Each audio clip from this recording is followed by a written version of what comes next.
Nang hostage ng sanggol ang isang lalaki na posibleng bangag daw sa droga at makapigil hininga ang tagpo bago na iligtas ang bata na muntik na raw hampasin ang flower vase ng suspect.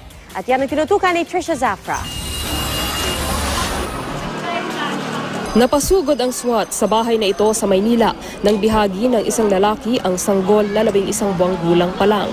Mayat-maya ang pakiusap ng negosyador sa suspect.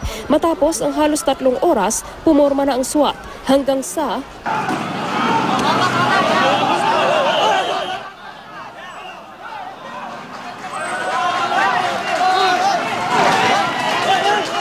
nabawi ang sanggol na nasa maayos ng kalagayan. Ang suspect namang si Jamel Balakit, kinaladkad papunta sa police mobile.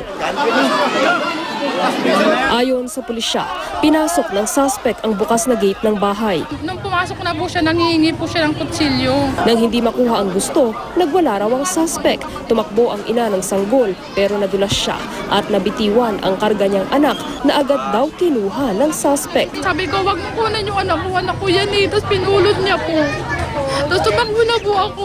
Para naman mailigtas ang sanggol, gumawa ng butas sa bubong ng bahay ang mga pulis hanggang sa makorner ang suspect. Pinalakas namin yung boses ng negotiator para lang doon siya mag-concentrate sa kausap niya habang tinatanggal namin yung padlock. May hawak daw na flower vase ang suspect na akmang ipapalo sa ulo ng sanggol nang maaresto ito. Inaalam pa ang motibo sa krimen. Bangag eh.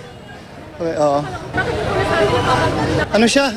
Wala siya sa kaisipan. Inihahanda na ang reklamong isasampa laban sa suspect. Trisha Zafra, nakatutok, 24 oras.